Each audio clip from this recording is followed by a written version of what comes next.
There's so much. Why? What difference does it make? And it reminds me of the story of the little girl on the beach who was throwing starfish back into the ocean.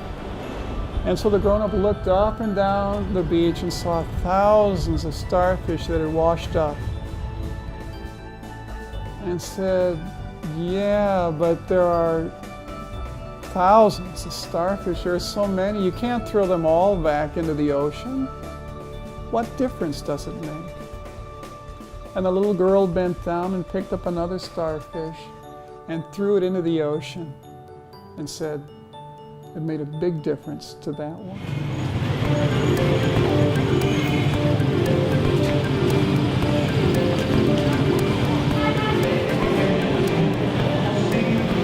When he got into the boat, all became calm, and they said, really, this is the Son of God. I really felt called to be among the poor and to see what, first of all, what kind of spiritual aid I could bring them, but also with friends and knowledge of how things work in the United States, to see maybe we can build a bridge, something I'd seen in Guatemala and some other places, where people who do have that 20% who have enjoyed the resources, the 80% of the resources, would be able to share their talents and gifts and resources with those who just have not had the same opportunity. So that kind of bridge together with the message of life and salvation and forgiveness is really what I wanted to bring. And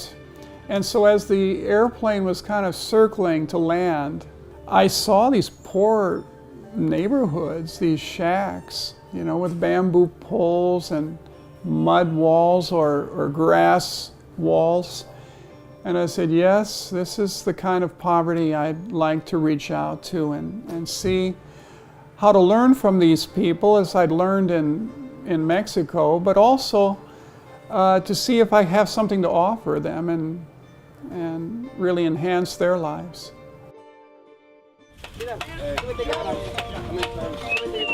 We are in Monte Casillo with our group from Santisimo, Sacramento, with 9 of us, a few of the staff members from Santisimo. We're building a house for Pedro, Raul, Maria, and Angelica. And they're getting a new house today, and we're just pleased to be here. Houses are built out of bamboo. We're digging holes, putting the bamboo up. We use the middle part of the bamboo for what's called choppas, where we use to lay the poles.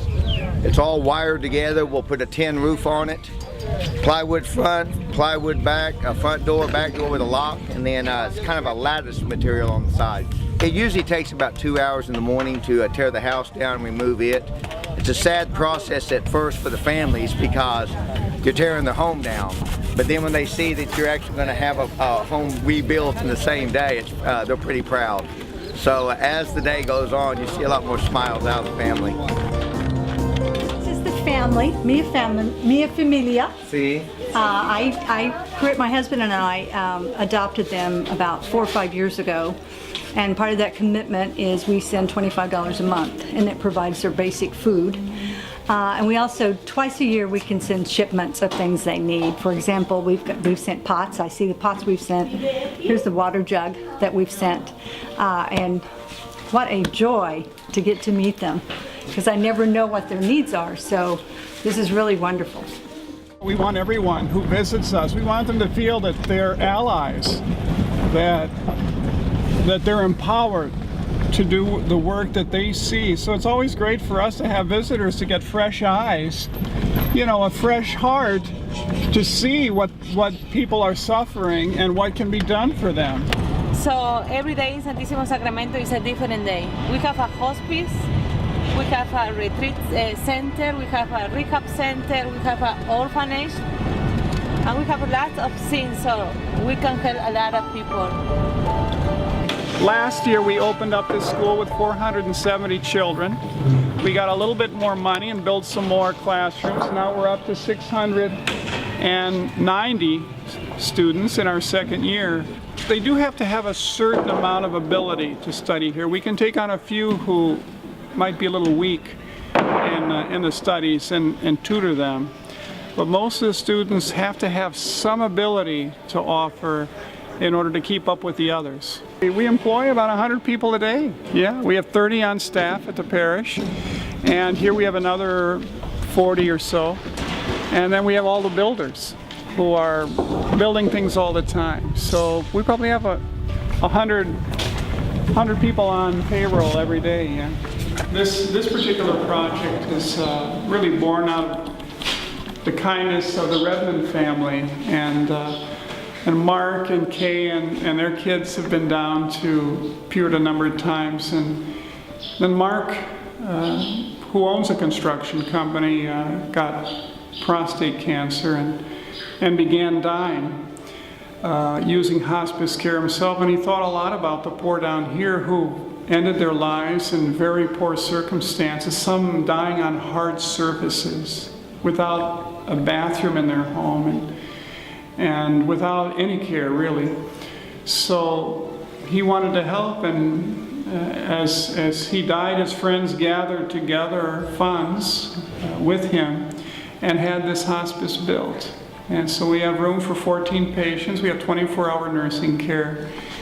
And we opened this 4 years ago. About 30 patients have died here since then. And we've just been able to offer families an alternative. And some are indigent, they have no family, and so they've been able to come here too.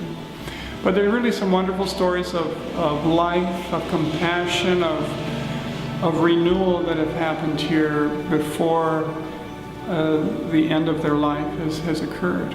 We want it to be like a paradise, and in a way it already is. It's a very peaceful, lovely place for the people. It's called the Angels Hospice.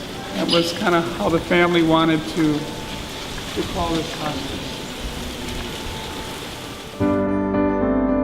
We have built this Refuge Center. So this is really a home for a refuge for women and children who are suffering domestic violence or just don't have a place to stay. And together with our lawyers, they're able to resolve their situations. We either will build them a house like you were doing this morning, and they'll be able to move into that, or eventually reconcile or find a different family environment to live in. So these are the girls that came from the orphanage and are studying now.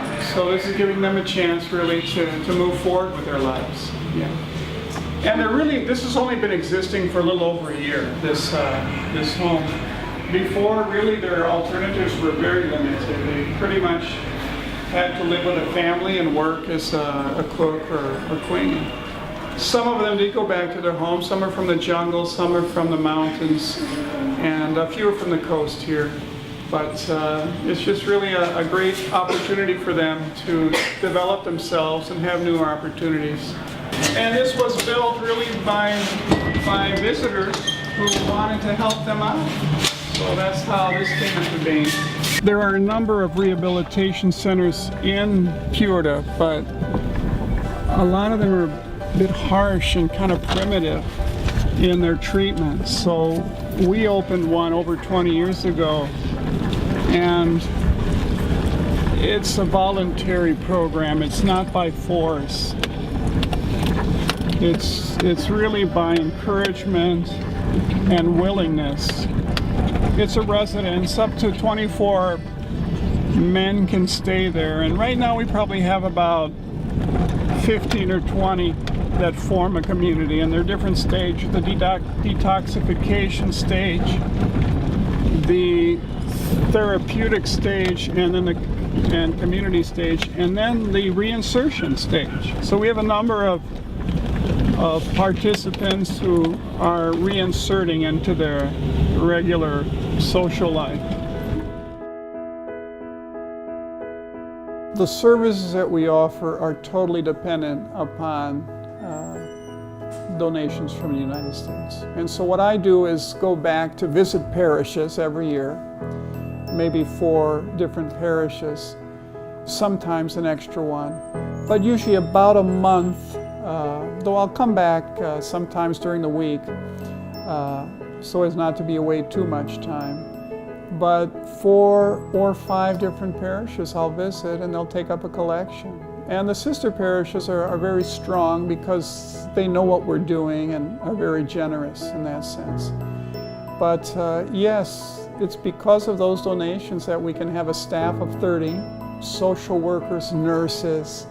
That's another thing I haven't mentioned yet, is we have a wonderful clinic that takes care of the sick. We have a nursing staff of 3 nurses that do wonderful work, besides the hospice. But by making these visits and having visitors see some of the needs, that's able to take care of the 30 staff members and the many people who come with real needs, medical needs or hunger, or just looking for a job and need a little help to get that job. And really faith-inspiring. People pray to God. The churches are filled down here. It's a very religious society. It's a society of believers. And the kind of aid that is given only reinforces that the Lord does hear our prayers.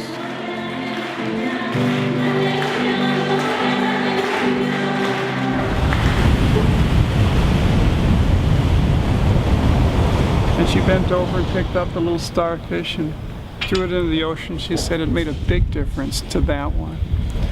So yes, there is a lot of poverty, and we won't be able to take care of everybody, but we can take care of this one here and that. And that's kind of how, really we learned that from Mother Teresa of Calcutta. She was in the midst of all kinds of poverty, and would just start with this one, who was dying on the street right now, and would pick that one up and take it in and care for that person. And so that's really how we are. We whoever we see, whoever we meet, we see what we can do in their circumstances. And sometimes there aren't easy answers. The circumstances are so complicated and difficult.